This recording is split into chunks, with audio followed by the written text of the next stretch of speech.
青藏高原的东北部，是中国最大的内陆咸水湖，更是国际重要湿地。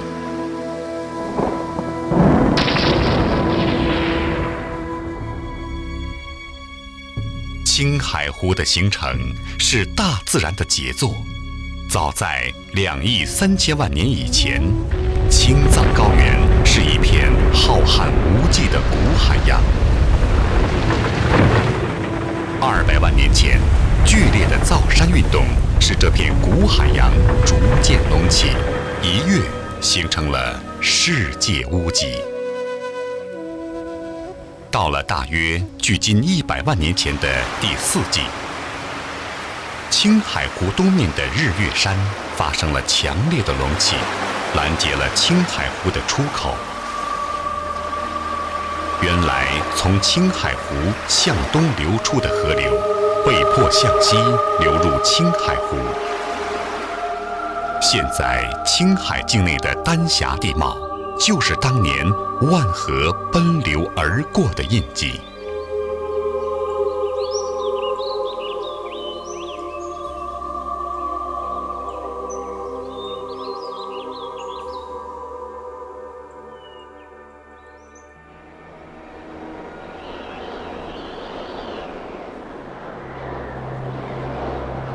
青海湖四面环山，地势平坦，海拔3195公尺，面积4583平方公里，具有高原大陆性气候，光照充足，冬寒夏凉。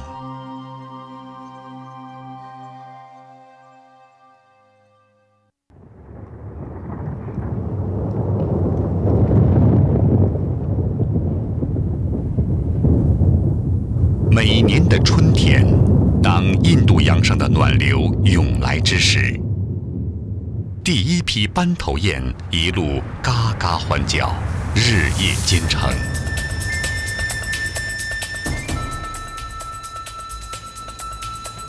沉睡了一个冬天的青海湖，在3月初的这个早晨再次苏醒。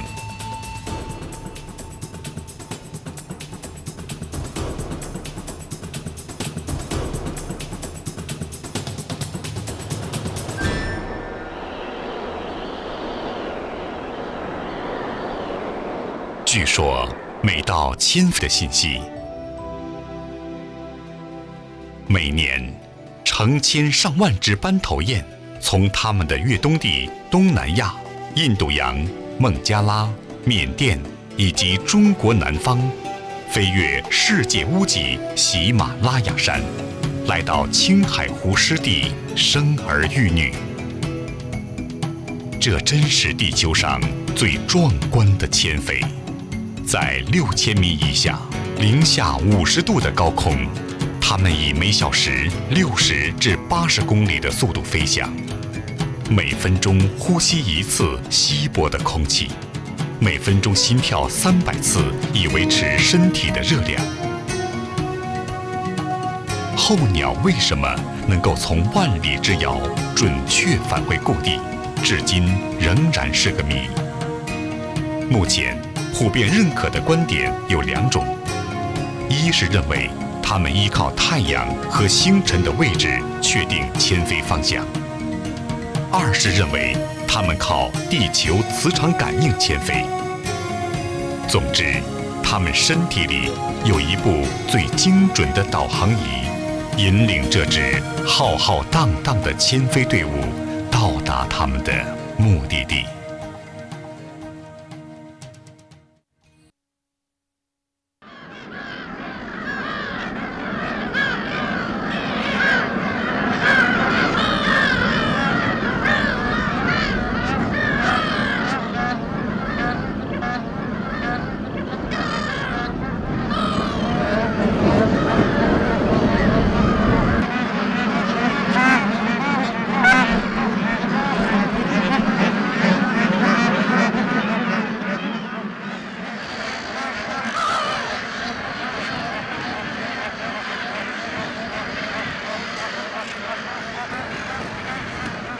斑头雁以头部有2道斑纹而得名，属雁形目鸦科。斑头雁主要分布在中国，也是整个青海湖数量最多的鸟类，总数量约有23000多只。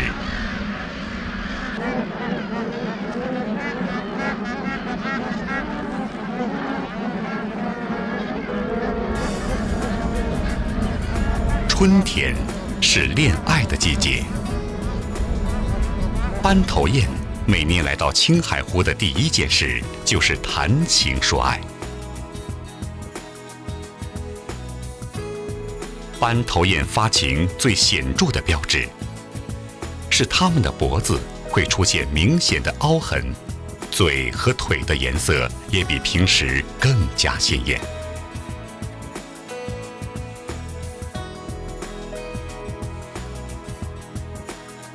在其他鸟类还在湖水中忘情嬉戏时，斑头雁们已经开始忙于繁衍后代了。初春的青海湖水还很冷，但这一对斑头雁被爱情温暖着，双双扑进湖水。它们要在水中完成交配。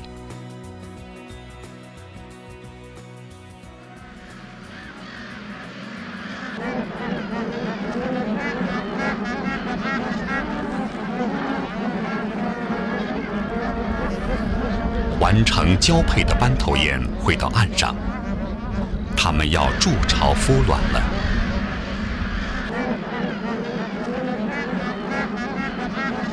斑头雁筑巢就地取材，并不十分讲究。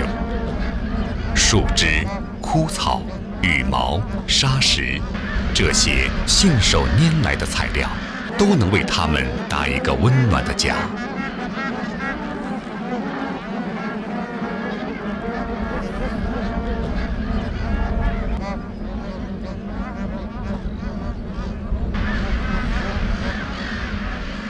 斑头雁是重情重义的鸟，它们忠于爱情，出入成双成对，严格遵行要栖息之地。它们虽然可以休憩觅食，但总有一支忠于职守的哨兵。偶有危险降临，哨兵便会发出高亢而凄厉的惊叫。刹那间，雁群便如狂风卷地般腾空而起。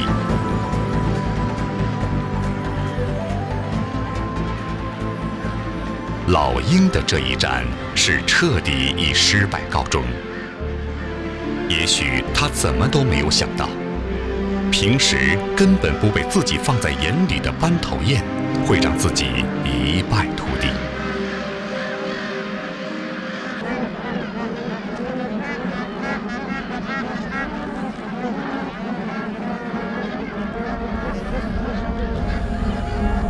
深知天生的优势。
在青海湖的5个岛屿以及环湖周边的沼泽上，栖息着多达189种、总数16万多只的候鸟和旅鸟。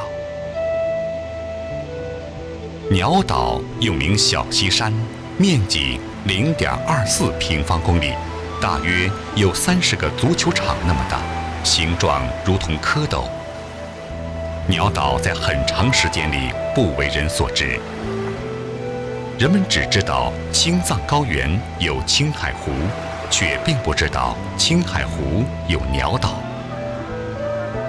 新中国成立后，科学工作者根据当地进海一只船，出海一船弹的民谣，追寻候鸟的落脚处，才发现了这个神奇的地方。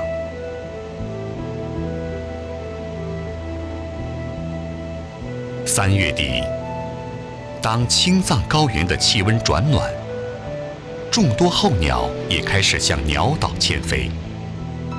棕头鸥、鱼鸥、红脚鹬、大天鹅等大批鸟类飞到鸟岛，鸟岛更加热闹，也变得更加拥挤。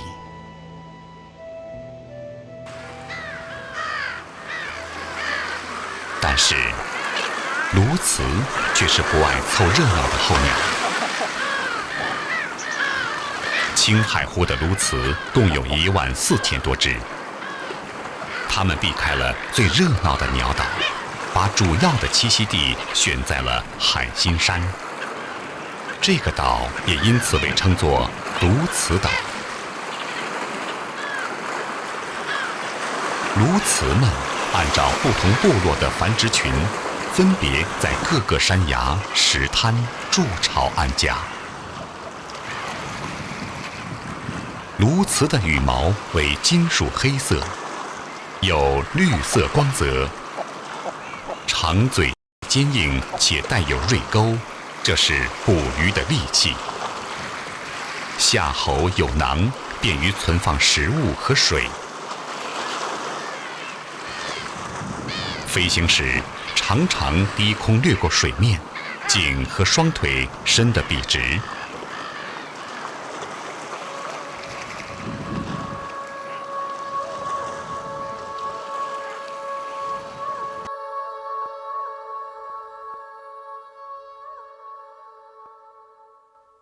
鸬鹚的另一个名字鱼鹰更为我们所熟悉。渔人驯养之以捕鱼的传统，在中国已经沿袭了上千年。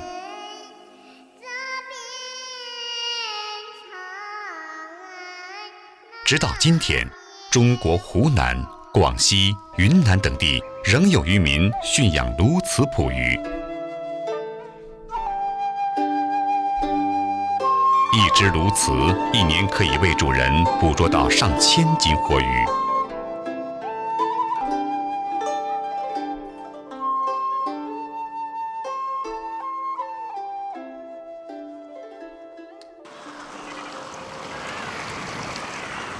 而青海湖的鸬鹚和为渔民打工的鱼鹰，在生存态度上是截然不同的。它们只为自己工作。平时，一只鸬鹚为了保证自己一天的营养，只捕捉200克左右的黄鱼就足够了。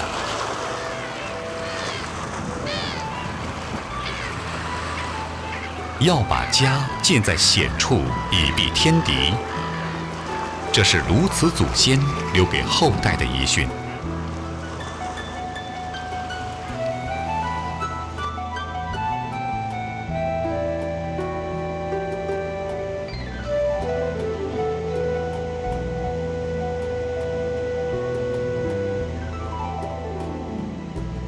鸬鹚种群数量庞大，所以要想在岛上安一个家，并不是一件容易的事。鸬鹚是颇具匠心的建筑师，他们的家建得结实、美观、舒适。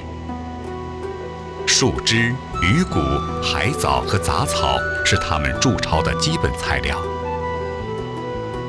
巢里铺有细草，看上去是一种有棱有角的6边形房子。大部分鸬鹚选择在往年旧巢的基础上修理加高，由于逐年垒高，有的巢体高达70厘米。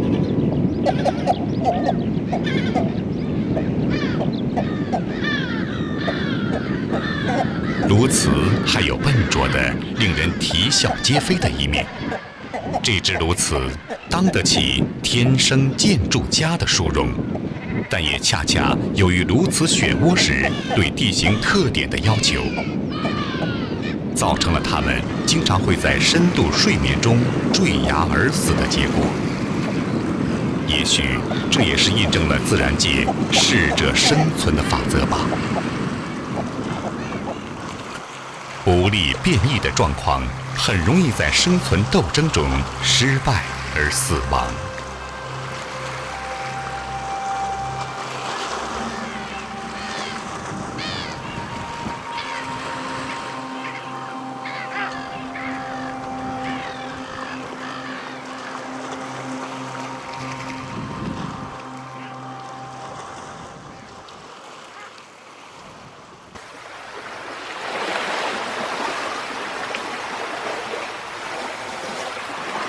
青海湖生态系统是中国乃至于全世界独一无二的自然奇观。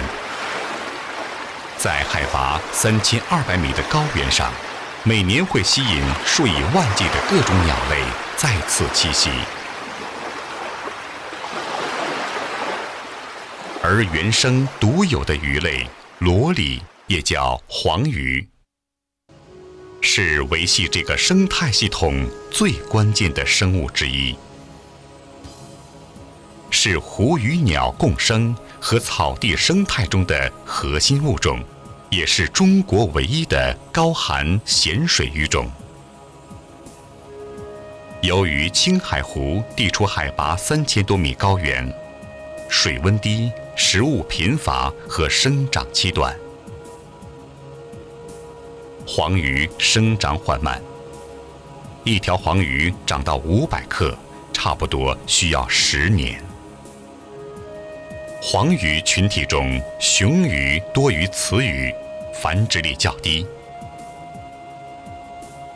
青海湖的候鸟每年要吃掉近1000吨的黄鱼。每年3月下旬至8月是黄鱼的繁殖季节。5月中至6月中是黄鱼的产卵旺季，雌鱼昼夜不停地排卵。此时的布哈河口布满黄鱼，当地就曾有骑马涉水踩死鱼的说法。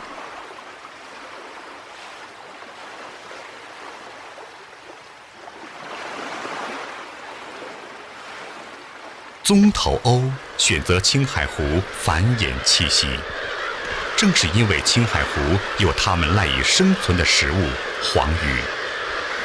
它们是鸟岛上数量较大的群体，总数1万多只。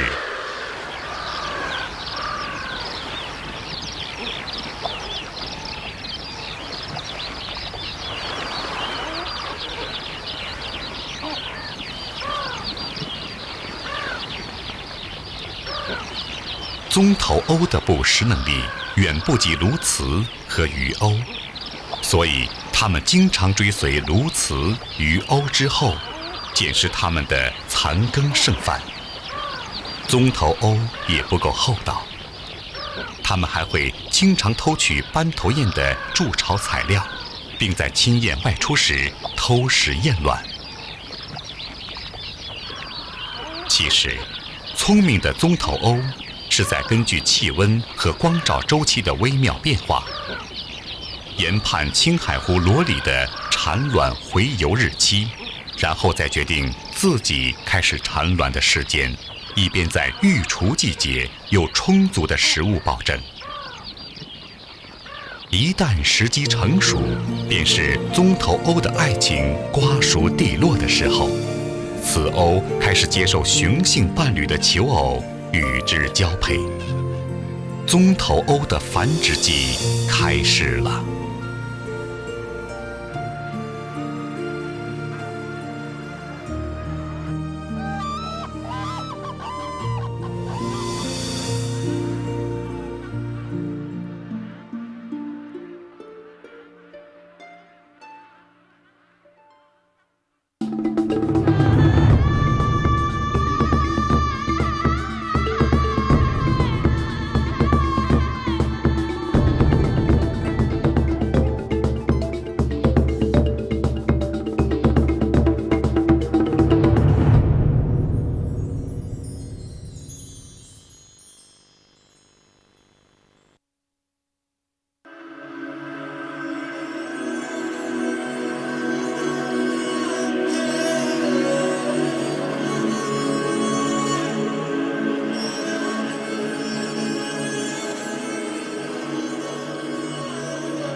鱼鸥的体重要比棕头鸥重2倍多，它是青藏高原上最大的鸥类，平均体长65厘米，体重1200克。在青海湖深处，3块石岛是鱼鸥主要的繁殖栖息地，它是由若干块大小不等的礁石构成。在3块石岛上，有一块宽不到100米、长约400米的石灰岩平台，这里能容纳15000只左右的鱼鸥繁殖。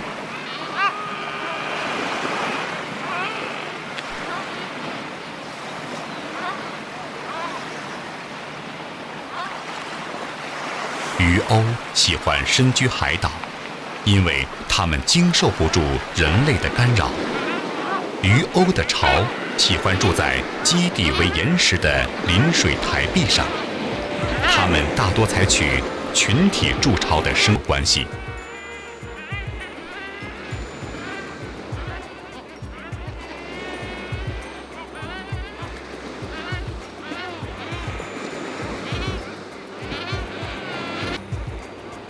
鱼鸥是一种典型的肉食性水鸟，在它的一生中，绝大多数时间是以鱼类为食。但是在繁殖期，为了平衡各种营养，鱼鸥还是要偷吃普通鸬鹚的蛋及其他一些东西。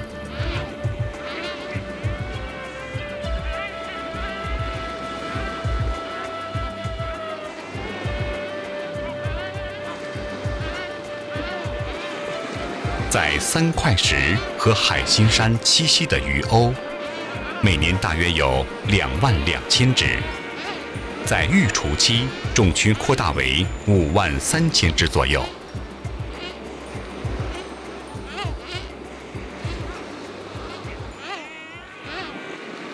在每年的9月底，鱼鸥群中有少量老弱病残者会留在青海湖。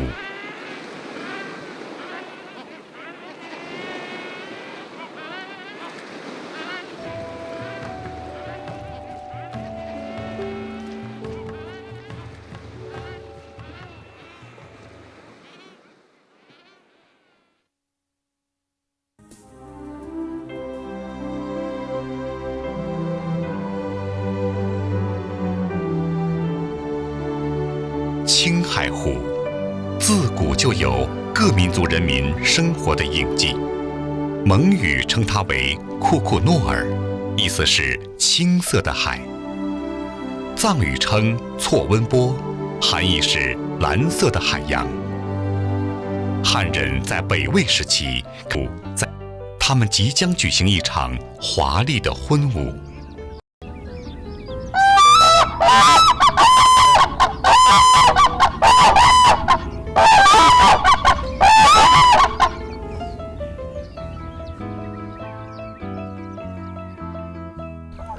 黑颈鹤的交配大约持续1个月，每天交配1次，通常在早晨到中午时间交配。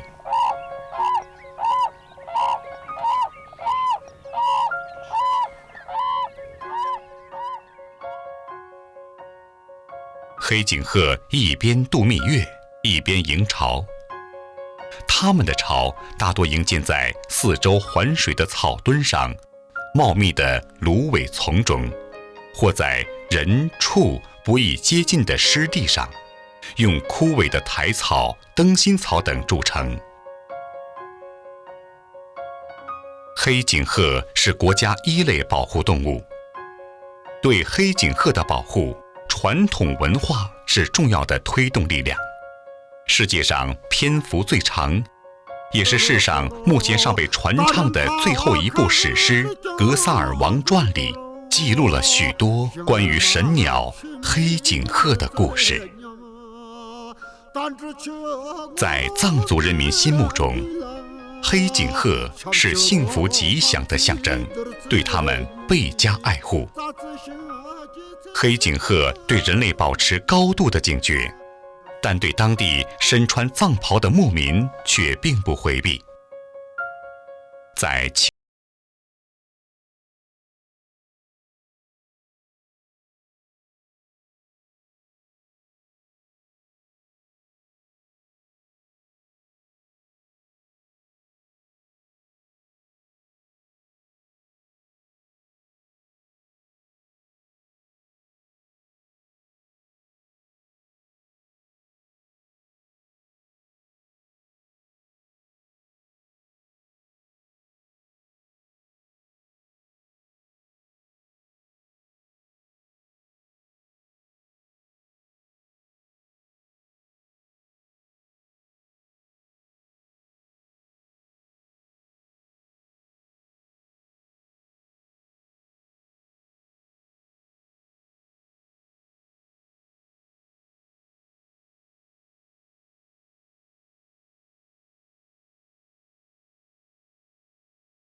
1975年成立的青海湖鸟岛自然保护区，是中国8大重点鸟类自然保护区之一，成千上万的鸟类来到这里繁衍子孙。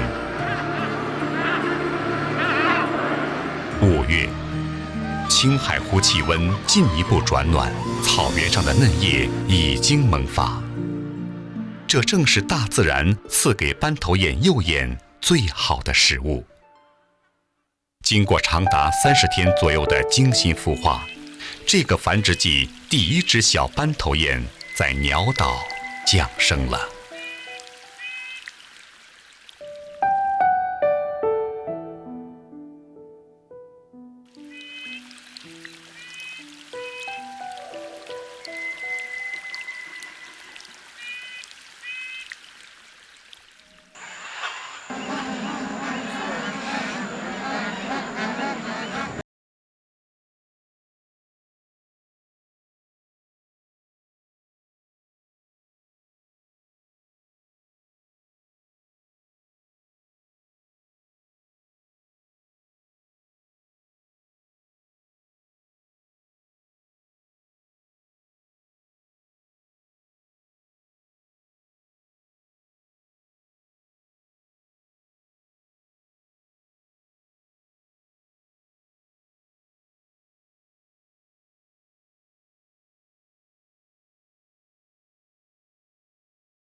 也和棕头鸥宝宝一样，不能找水觅食，要经过雌鸬鹚的精心喂养，才能独立生活。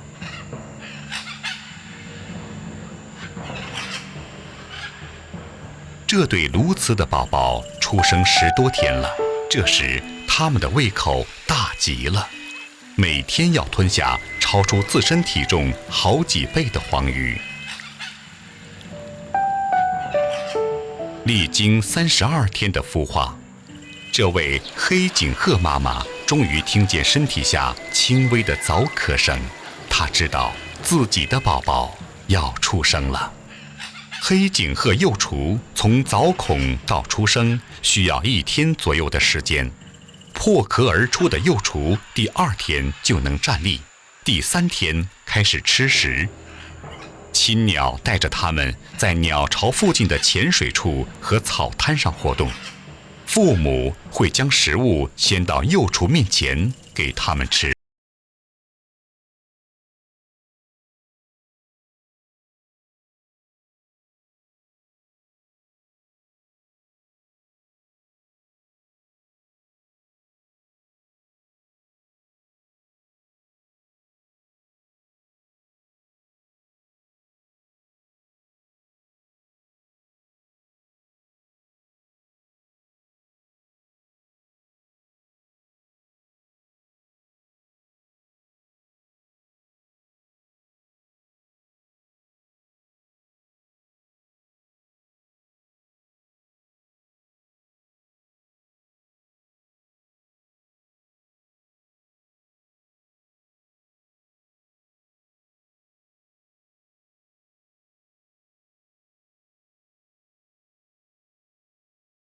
速度很快，出生2、3天后就可以跟着亲雁外出觅食。但拥挤的鸟岛随时会存在威胁幼雁生命的危险因素，所以等一窝小雁出壳后的第3天，斑头雁父母就会带小家伙们迁徙到安全的地方去生活。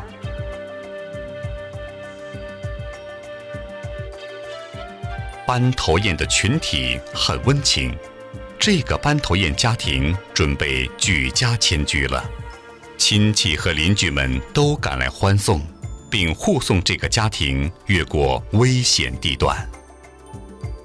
斑头雁是天生的菩萨心肠，在迁居的过程中，家庭队伍会逐渐扩大，因为斑头雁无论碰到哪个家庭落难走失的小雁，它们都会一律予以收留抚养。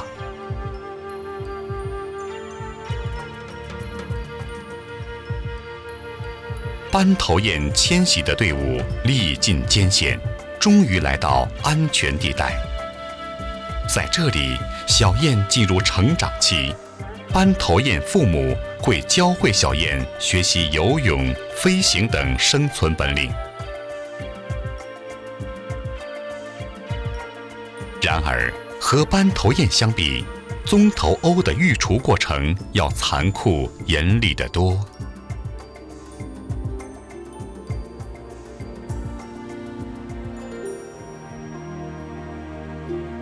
有家的小棕头鸥过着幸福的生活，处处受到父母的呵护。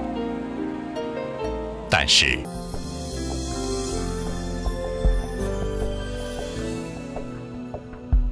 当老鹰等天敌闯入鱼鸥的繁殖领域时，鱼鸥和它们的小鸟有自己的逃生本领，它们迅速集群向湖面逃去。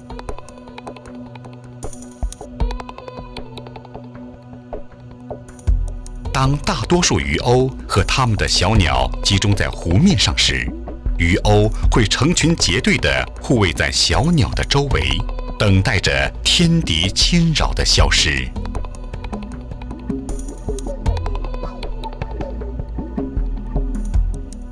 在3块石岛上，每天对小鸟来说，在夜晚来临之前，爸爸妈妈的平安归来比什么都重要。不管他们带回家的是水还是食物，甚至无功而返，但带给家庭的会是欢快的叫声。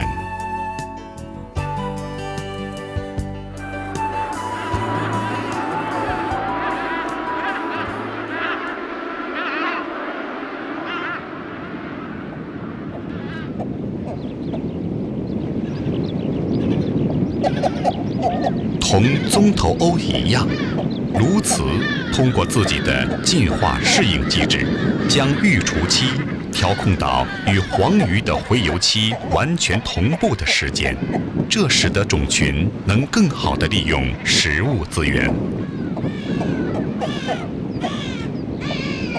育雏期的鸬鹚分工明确，母鸬鹚在家照看雏鸟，雄鸬鹚负责外出捕食。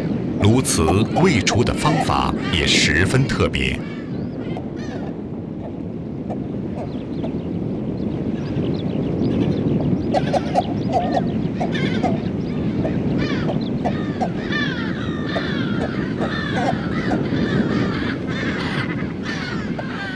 小黑颈鹤出生大约1周后，亲鸟会将幼鸟带到食物丰富而又安全的地方，幼鸟便开始自己觅食。小棕头鸥长到3个月，模样就跟父母差不多了。虽然体型不大，但其捕食行为明显带有种族的强悍。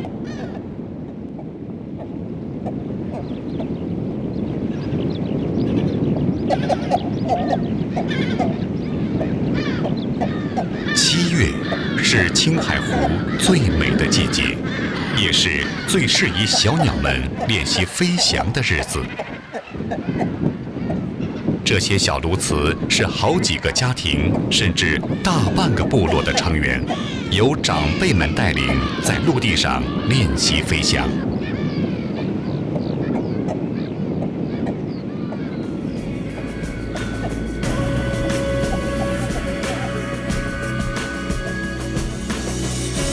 9月底到10月初，青海湖天高气爽，但气温已经明显下降。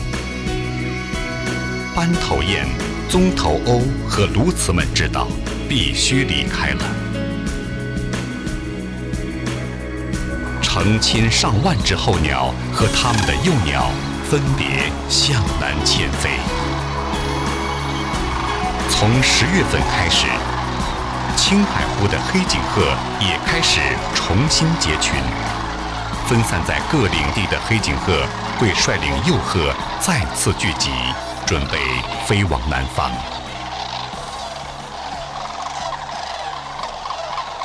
候鸟们的离开和飞来时一样壮观。青海湖的天空，鸟语阵阵，百群齐飞，万鸟翱翔。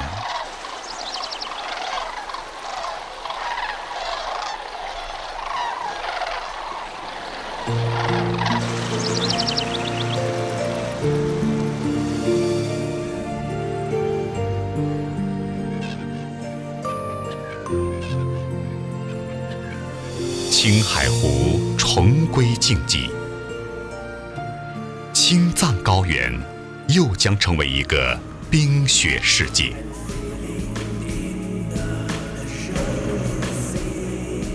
善良的藏民们在对大自然生生不息、周而复始的感悟中满怀希望。待到来年早春第1批候鸟归来，他们的生活将会更加美好。